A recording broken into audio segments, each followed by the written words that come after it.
And but you may want to take some notes here too, because we've got some very interesting things from Edgar Cayce. He was called the Sleeping Prophet, and he gave psychic readings from about like 1910 approximately, maybe before that, until when he passed away. He passed in early 1945, but he was giving thousands of readings. He first started off giving his psychic readings for health purposes, people who had various ailments and issues. And what was really remarkable about him is that he had, of course, not only no medical background, but I think he only made it to the 8th grade. He was born in Kentucky, out there in the hills, and relatively simple. And he was a devout Christian. And basically, he read several books, but the book that he read once for every year of his life was the Bible. And so the next year would come out and he would read it again. So you'll notice that a lot of his readings has a bit of the King James Version in some of its descriptions of things, like these and thous and ye shall ought, which I think it makes it rather interesting. But again, that's just part of his unique perspectives. And then it was in approximately 1919 that some astrologers contacted him and said, by the way, Edgar, that here on March 19th of 1919, it should be a special day, a powerful day for you. And I wonder what you're going to say. And so he took that, and then he gave himself his first reading about astrology. But and from that came some very interesting perspectives. But then that was it for a while. And it wasn't until like 1923, several years later, that another fellow who specialized in past lives as well as astrology started asking other questions that then turned into a whole different set of readings from Edgar Cayce. They became what's called the life readings. And in those life readings, then he talked about planets as well as past lives. And then he would talk about different sojourns. Where does our soul go in between lives here upon the earth? And I'll tell you what, he was relatively shocked by what he said, because remember, he was a simple fellow. He was a Christian. He did not have a lot of education. And so when he started, in his trance states, when he started talking about, reincarnation, past lives, planets, astrology, and so forth, that was not in his thinking. That was not in his worldview. And he almost gave up reading for that. But then he checked out with his friends, with his family, and so forth, and said, if his readings continue to be of service, if they are good, if they are helpful to other people, then he shall continue them. And obviously he continued then for the rest of his life. I have this here, a quote here in front of me. I hope everybody can see these images here from my presentation. And he would begin very often with this particular statement. Remember now, he would put himself into his own hypnotic trance. He would actually kind of like leave. He would go into a very deep trance, and then he would leave, and there would be a conductor asking the questions, and then there would be a stenographer writing down whatever he would say. And when he contacted the soul or the records, he would say approximately, yes, we have the entity here, which means we've got the soul. The entity is the soul. And those relations with the universe and the universal forces as latent and exhibited in the present entity. So I'm going to go into a little bit more depth here about exactly what he means by that, but he's saying a lot with just this statement. Now, some of the very interesting things that I have found, and which makes it kind of come alive a little bit more, comments along his journeys. remembering that his eyes was closed, he was talking, people were taking dictation, and then he would like kind of like imagine, if you will, where is he like floating to as he goes and finds these entities, finds their records, and the records are on the Akasha, or the Akashic Records, which is in time and space out there, someplace that, you know, intuitive people can find, can locate, and can read. And so here is an interesting example, just as an aside. These are just a side comment that he would say. Yes, we are given the records here of that entity now known as, they don't give the names, they just give their numbers so you can locate them. And then he says, out of the blue, what an unusual pattern. And he's talking, of course, about the soul. What an unusual pattern. Isn't that interesting? And then there was another time that he came across, and he, again, following in a trance state, the Akasha backwards, where has the soul been in time and space? And then he says, oh, this one is really round. Really fascinating. And then from time to time, he would say, or refer to this three-dimensional world. And when he was talking about that, he was talking about your earth presence. Here we are as earthlings in the three dimensions. And I remember when I was in high school, probably junior high, we were talking about the three dimensions at that point. And typically then it was like length by width by depth. And that kind of, think of a cube. And that was what we recognized as the three dimensions. This is by the, let's say, not so inspired physicists that we have here upon the earth. But from the Cayce perspective, that cube or those dimensions as described there in typical school, that would be one word, that would be one dimension, and that is called space. And we are occupying this space right here. That's one dimension. The second dimension here on the earth is time.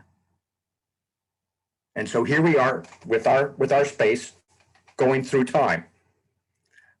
And then the third dimension here upon the earth is patience. Yeah, I was scratching my head about that. I had to think about that, over a long period of time, so patience, which you think is a virtue, is actually a dimension to experience. And then, because this is one of those dimensions connected to the earth, then this is also what we would say, okay, to be here upon the earth, and things are rather slow down here, remembering that, as souls, we can zip off to other planets and head off to Arcturus, whatever we want to do in spirit. Then we are enclosed right here in our bodies, and then we have to get up and go over, to get breakfast somewhere. We have to feed the belly. All these things here connected with the slowness here about being in our bodies. So yeah, we do need patience. And if you kind of take a look in your own life and those things that you are rather impatient about, that you don't feel like you have enough patience with, then the universe is probably saying, oh yes, little tiger, that is why you are upon the earth. Now, there was another instance right here, the last quote I have from yet another reading that it takes us into another really interesting direction. He says that there is a very unusual entity is indicated in that it is an Atlantean, which means that this person, this entity, this one incarnated that he was talking to, going back through the Akasha, well, that entity, that soul, was once living in Atlantis. And then other times he talked about Lemuria, or and very popular, going to ancient Persia, India, Egypt. I mean, all the different past lives that we have had. Very interesting and really quite broad and inspiring. Here is a reading when he really started getting, deep into these larger perspectives of what is this all about? What is happening with us as souls here? And he says, in the beginning, our own plane, the earth, was set in motion. The planning of other planets began the ruling of the destiny of all matters as created, just as the division of waters was ruled and is ruled by the moon in its path about the earth, just so as the higher creation, as it begun, is ruled by its action in conjunction with the planets about the earth. You can see that there is kind of a biblical comparison to this, in God in 6 days created all thing, but this is from the Cayce perspective. The strongest force used in the destiny of man is the sun first, then the closer planets to the earth, or those that are coming to ascension, and think ascendant with that, at the time of birth of the individual. But let it be understood here, and by the way, this in high capitals, that is in the readings themselves. I did not make this high capitals. This is when he raised his voice in a trance, when he was declaring something very big and strong. They just put everything in capitals. But let it be understood here, no action of any planet or the phases of the sun, the moon, or any of the heavenly bodies surpass the rule of man's willpower. And we'll be talking about the will very soon and its role in our lives. The power given by the creator of man in the beginning, when he became a living soul with the power of choosing for himself. There was another time when, well, maybe even several times, in which Cayce says, yes, we have the power, we have the will to even defy our maker, even defy the creative forces. He continues here, the inclinations of man are ruled by the planets under which he is born, for the destiny of man lies within the sphere or scope of the planets. And that gets us into the interplanetary sojourns. It's really quite a wild journey. And then we go on, and what does astrology show? Because of course there were many people who they didn't know anything about astrology, or they were a bit curious or even suspect about it. And then they wanted to know over a period of many years, of course, so what is it and why is it important and so forth. So those periods of sojourn during the interims between the manifestations and materiality, which basically means when we are not incarnated in the flesh, where do we go? But we as souls, as entities, we are traveling to the other planets.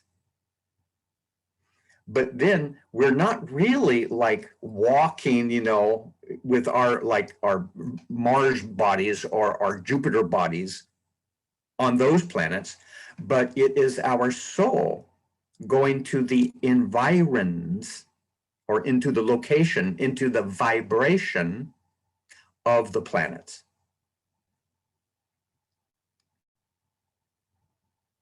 Thus, as we find here, these are the characteristics, as might be said, which arise as a composite of the mental or the spiritual and material aspects. Again, back to the three dimensions of Earth, we are like having many things coming together here in our lives, in our bodies, in being born into our families. And everything, of course, has a particular meaning, and we have inclinations from them. But here's the thing that really kind of bothers some astrologers. In the one reading, he said that it was astrology only worked 80% of the time. Bummer, says the astrologers. And so, I'm thinking also as a professional astrologer, when somebody comes to me, I have an 80% chance right now of being right. However, my feeling is that when someone gets the inspiration to come to an astrologer, they're probably part of the 80%. So amongst the 80%, we're probably 100% correct.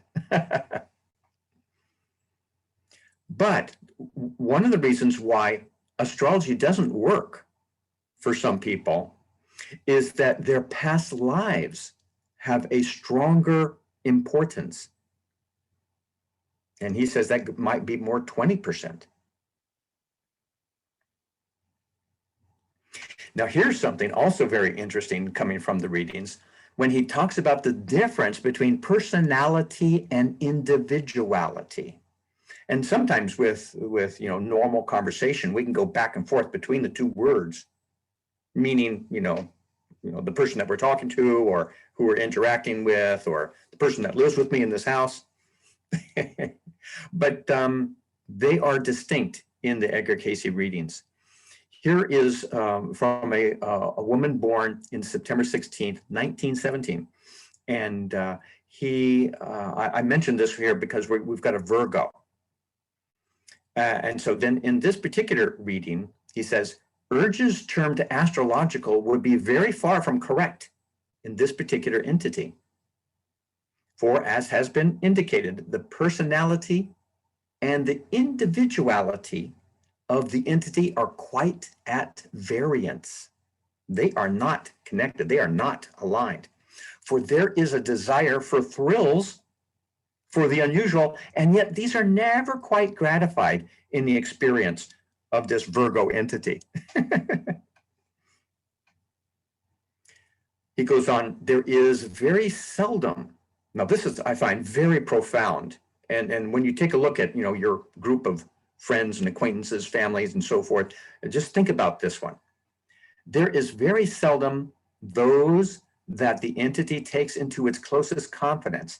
These bring for the entity that which has been indicated of a loneliness much, and with even those the entity holds most dear. Take time to be holy, but take time to play also. And so if you get too earnest, if you get too focused and, I should be doing this, and here's my list of things to do. I mean, how many are guilty of that one, And then just remember, that we're also striving for balance in our lives. And yes, there's a time for work and there's a time for play. There's a time to enjoy. There's a time to smell the flowers. When we talk about, however, in general, the personality and the individuality, you see here at the bottom of the screen, I talk about the ascendant and the sun. And the personality is connected with the ascendant or the rising sign. And the individuality, which is kind of a deeper, more pure essence of who we are as entities, is the sun. Here's another one here from the same woman. As to the appearances in the earth, not all may be given, but as a pattern may be indicated in the personality and individuality of this individual entity. Personality is that ye wish others to think and see. Individuality is that your soul prays, your soul hopes for, desires. These need not necessarily be one, but their purpose must be one, even as the Father, the Son, and the Holy Spirit are one. So must body, mind, and soul be one in purpose and in aim. And as ye ask, believing, so is it done unto thee. I mean, really profound, very beautiful, very important. And again, that really interesting distinction between these two things that we're all kind of like dealing with. You can even ask yourself, how many times did you say, oh, I'm going to do this. I'm definitely, this is going to be, you know, like on my list, you know, that is part of my new path, my new self, you know, and then one day later, 2 days later, 1 week later, you go, well, that is old news. I dropped the ball on that one. But here's a different and interesting reflection just upon that very same idea. I find this also very profound. As to the appearances in the earth, we find that these have been quite varied. Not all may be given, but those that may indicate the urges, pay attention to the word urges, we'll be talking about that, urges which may be applied in the experiences of the entity for the present unfoldment, for being able to live with self. Few people, few individual souls really enjoy the companionship of themselves. Not merely because they love themselves the less or that they despise themselves the more, but their thoughts and things and the emotions of the body are seldom in accord one with the other, or their individuality and their personality don't reflect the same shadow in the mirror of life. Very poetic, very powerful, but very strong. And how interesting that, you know, when you think about, you know, like the reflecting the mirror of life, that they're just not. There was another one in which he was talking about the same thing. He said the personality and the individuality may not cast the same shadow.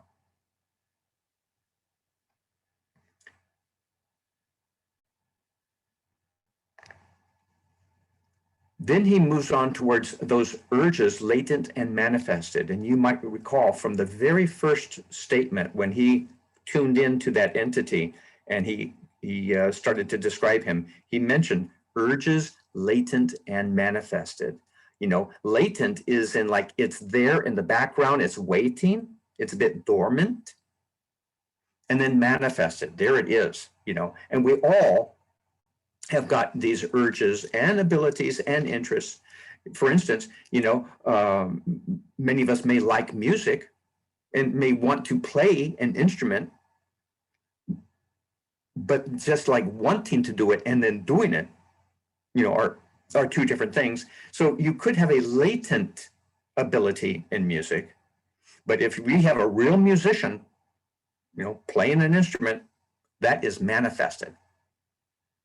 So what he says here, then that this entity has urges that are latent and manifested through the experiences in the earth is evidenced by the emotional body.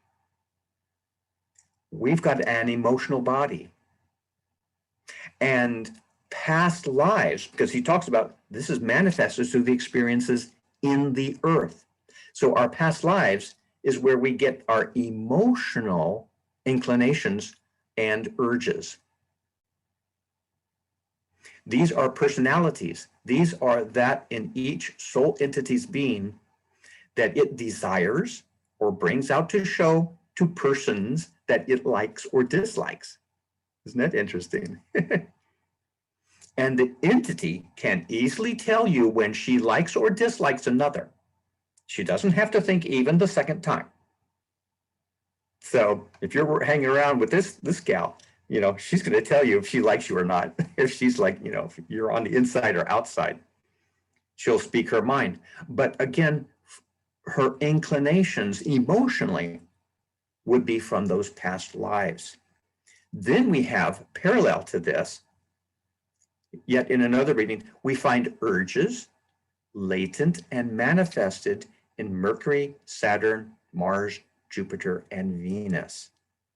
And again, latent could be, it's like you have these innate but untouched, unexpressed abilities, and then it's manifested. You are really on it. You are expressing that part, and they're all there, kind of like for us, when we think about like going to the kitchen, we're going to cook up some stuff, and we look inside the cupboard and we look inside the refrigerator, and what are we going to cook up now? And there's going to be many of those things that we don't touch, so they're latent. They're waiting for us to bring out and cook up. But the meal is going to be manifested. And so this brings us into the big picture of what we are doing as souls. And a grand journey it is when we are not upon the earth in this 3-dimension. Then in between lives, we as entities, as souls, we go to the environs. He doesn't say we go to the planets, but we go to the environs of the planets, of Jupiter, Saturn, Uranus. And then we have our experiences, our lessons, our time, again, also upon the Akashic Records, set in time there as part of our past. And we take the energies, both latent and manifested, from those external experiences, and then we reincarnate into the earth, into a body, and then we express some of these different things from not only our solar system, from the planets here, but he mentions, other stars like Polaris, the Gemini twins, Castor and Pollux, other places that our souls can go in between lifetimes. And we're learning every single time. We're taking up the vibrations, the interests, the directions, the inclinations from all of these really, fascinating places. And then we bring it back into our bodies, back into our consciousness here upon the earth. And sometimes it is a choice that we go there, and sometimes we are told, you get yourself to that back room, young man. Because in this reading here, in the sphere of many of the planets within the same, our solar system, we find they, entities, are banished to certain conditions in developing about the spheres from which they pass, the spheres being the planets, but also stars.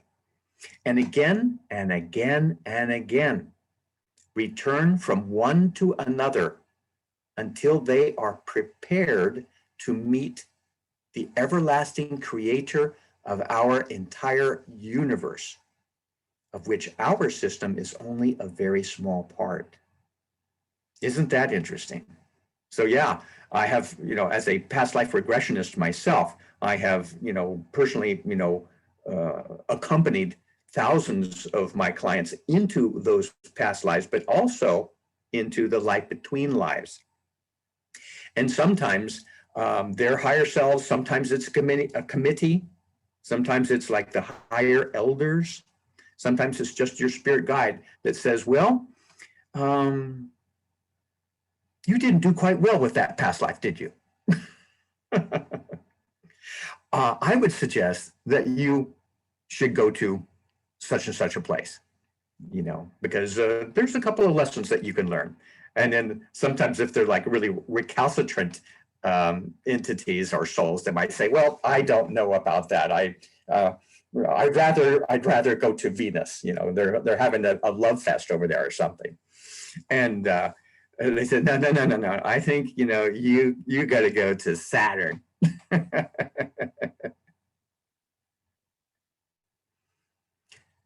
So at one point, Edgar Cayce made this analogy, which is very useful.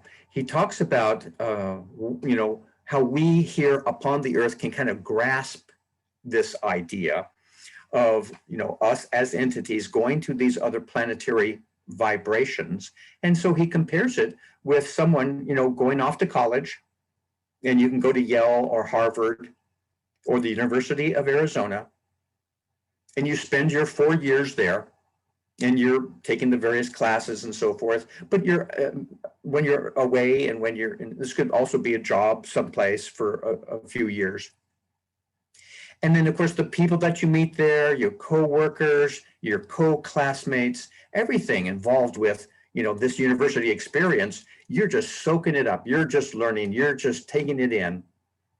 And then you might, you finish with the college, you get your degree, then you go, on with your life, and you get a job, and you do whatever you're doing.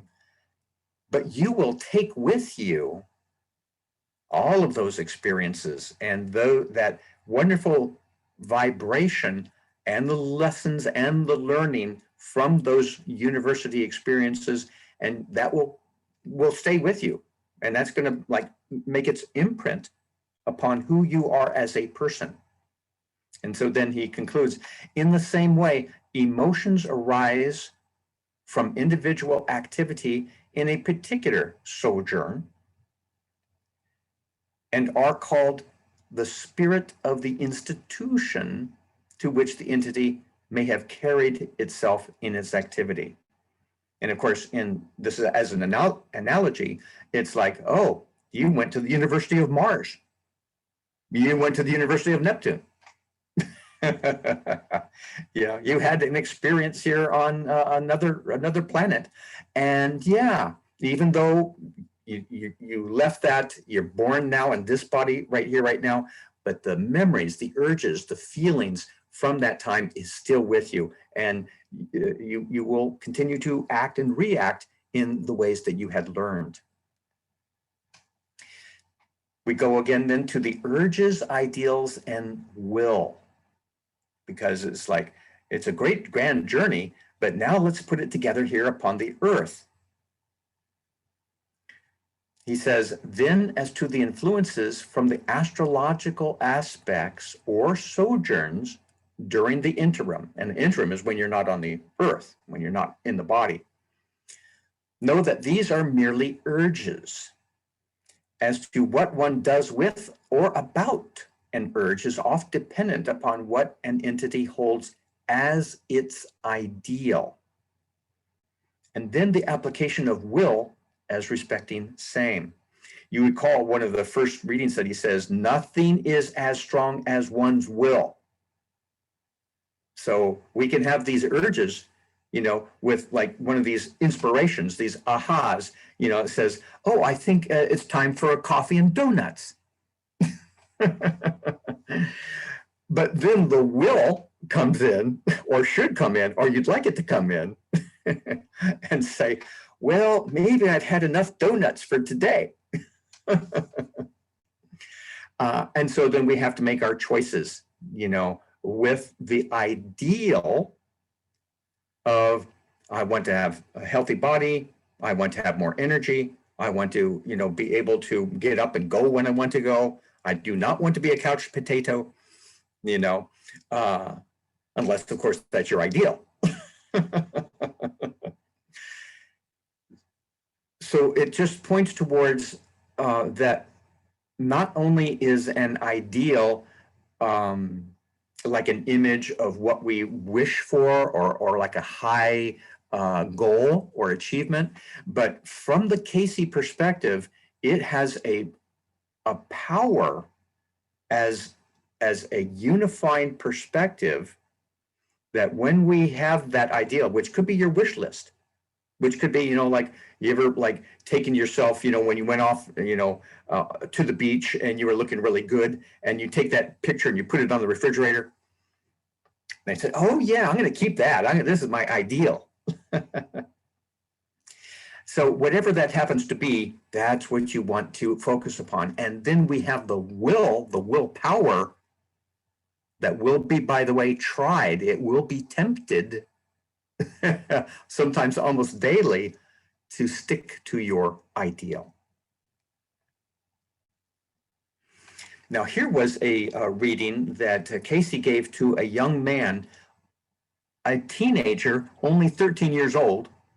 And I'd have to say that he gave him a lecture because he found out, of course, from his past lives that he was a rather stubborn boy, and he had great potential, but he needed to have his parents really help him to focus and to help him to strengthen his will. Otherwise, some of those urges, those impulses, would take him off on side trips that later on he would regret. But he says it in a very interesting way. The information is of the self. Of course, that's the information he's getting from the Akashic Records. It is self meeting self continuously.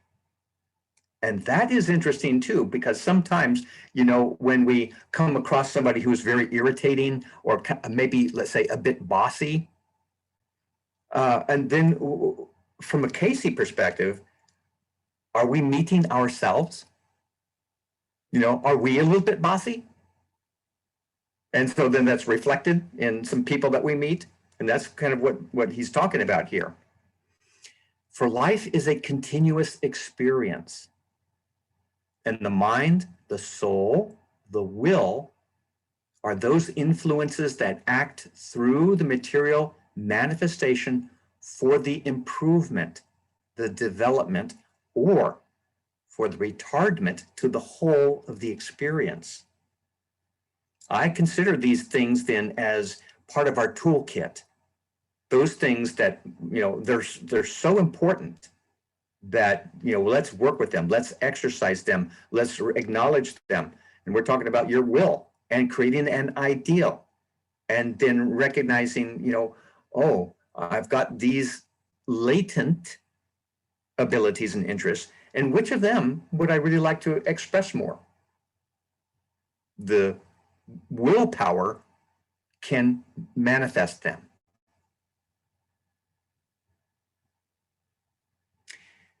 He says, then hence the necessity of each entity, each soul, setting its ideal in each experience. Hence, we find in the developments through those activities of an entity in a material sojourn or through an astrological experience are but the evolution or making practical. We are all evolving. It's all our own personal evolution. For it is not what an individual or an entity may proclaim that counts. Remember, he's talking to a 13-year-old boy. But what each soul, each entity, each individual does about that it has set as its ideal in relationships to its activities, to and through the individuals about same or around yourself. Yeah, so he went on, by the way, in this particular reading, he was telling this young man, you know, you need to fly right. But again, it emphasizes some of these important things about ideals and ideas. And it's important to know the difference between these two things. One definitely given to those things pertaining to a universal consciousness. Now, that's always nice to have. Thus, in any direction in which the entity may choose to be argumentative or active, the entity will find the ability, at least materially, mentally, or spiritually, to justify that stand taken. Why? Because I said so. These may not all be cooperative or coordinated. These mental concepts or precepts men use as ideas, never as ideals, but ideas. Ideas and ideals are quite different. One arises from the infinite, the other from the finite. Very good, very important, very wise. And, you know, an idea may come to you, but it's like one of those passing things. It's just a temporary thing. It's just an urge. It's an interesting idea, but your ideals, you really like focus upon. There were some people who went to Edgar Cayce and they asked him to help them to create a mandala, a ideal picture that focuses upon what their ideals might be. And then they had it up on the wall. It was an art piece, and we're going to do a variation of that today to like have, you know, what is your ideal? What's really high, 1, 2, 3 in your interest rates, and let's stick to it. And that brings us back to the will as a very important part, as a tool that we can use. Someone asked the sleeping Cayce, is it proper for us to study the effects of the planets on our lives in order to better understand our tendencies and inclinations as influenced by the planets? And he answered, when studied aright, very, very, very much so. How aright then? In that influence as is seen in the influence of the knowledge already obtained by mortal man. Give more of that into the lives, giving the understanding that the will must be the ever guiding factor to lead man on ever upward. I mean, again, just like, you know, earlier we saw that the idea of patience is actually stronger, more important than we thought. You know, your willpower and your will and what you set as your ideal also becomes very important. He goes on, the planets give the tendencies in a given life without reference to the will. You could, you know, have these tendencies and you can say, I'm actually choosing to go in another direction. That's the power that we have. He then says, then let man, the individual, understand how will may overcome. For we all must overcome if we would in any wise enter in. And when he says enter in, he's talking about entering into the kingdom of heaven, entering into our own ideals of what we wish. Because we are co-creators. And there's many times when Cayce would say, we are co-creators with God. We can choose. Here he says, for each soul, each entity is a co-creator with the universal consciousness, making those activities for self, for others. So as that which is material came into being, there were those vibrations, those emotions set about it. Thus, in the mineral, in the vegetable kingdoms, there are those responding vibrations to which each soul has given or may give in any individual experience, power or influence through that association. Yeah, again, back to us in the three-dimensional world here upon this planet Earth, you know, with things moving slow, we still have, you know, the power to create things. So he says, yet as given, no urge of such an influence or power surpasses the will of the entity.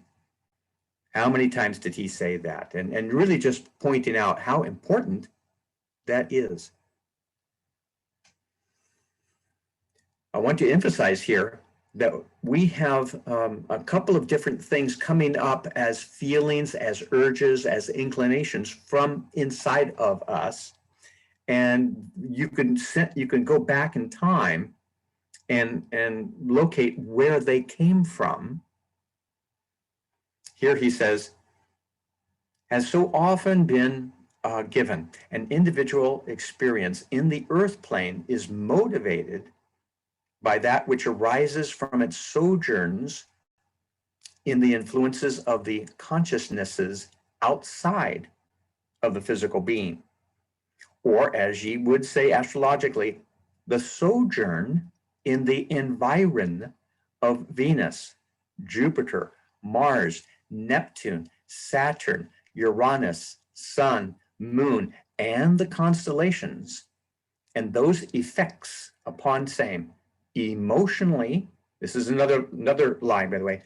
Emotionally, from the innate forces, and by the emotional effect from sojourns in the earth. Both of these are witnesses.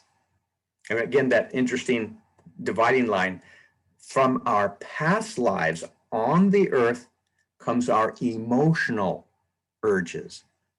From our interplanetary sojourns come the mental urges.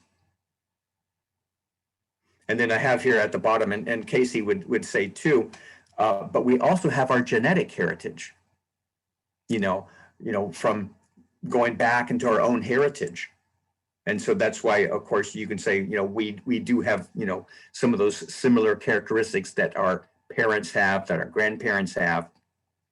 So you can't, ignore genetics. You have to say, yeah, well, that's also part of our history. And that kind of also flows to us and through us in our bodies. But we also have these other two very big influences flowing through us. And one is the emotional inclinations and urges from our past lives, and then the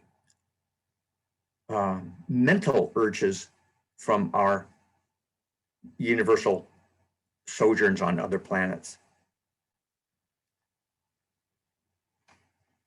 And so he says, yeah, we're on this big journey. And, it's interesting. There are a couple of different activities, rules, and inclinations to follow and to be aware of. But basically, what should we be doing? And he gave some advice many different times. Here's one of them. Then we would magnify the virtues, minimize the faults. That's always good advice. For that as may have hindered may be forgotten. That as may aid needs glorification. For good alone continues to grow, while the faults or the faulty continue to be left behind. And again, he was giving that advice to a young 14-year-old girl. Good advice. Some more good advice here, forgiveness and growth. This is a very interesting one because he was referring to a past life in Rome with the group connected with the royal family of Nero.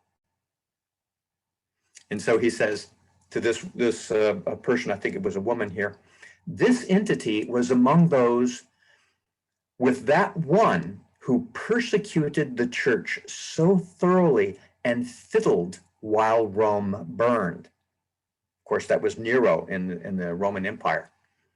That's the reason this entity in body has been disfigured by structural conditions. And later on, she agrees and affirms that Cayce is right about her physical body, that she was born with a terrible scoliosis, and her body was really in a bad shape. But it came karmically from those deeds persecuting the early Christians. Then he goes on, yet may this entity be set apart from those earlier vagabonds. For through its experiences in the earth, it has advanced from a low degree to that which may not even necessitate a reincarnation in the earth. That was probably her last life on the earth. Not that it has reached perfection, but there are realms for instruction. And we're talking about beyond the solar system, of course. if the entity will hold to that ideal of those whom it once scoffed at because of the pleasure materially brought in associations with those who did the persecuting.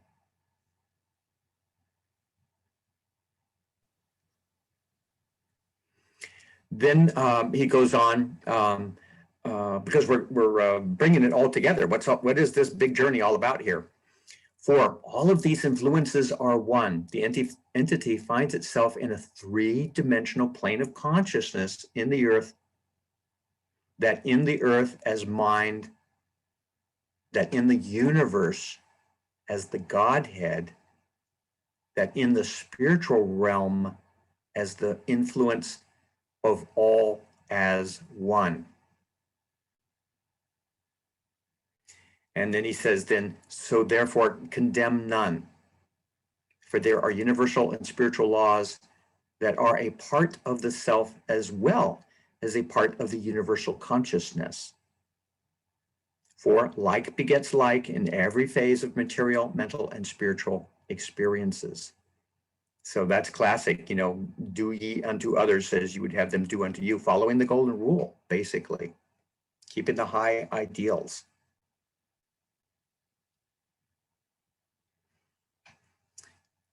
Beyond the sojourns in our solar system, here he talks about, in one of the horoscopes,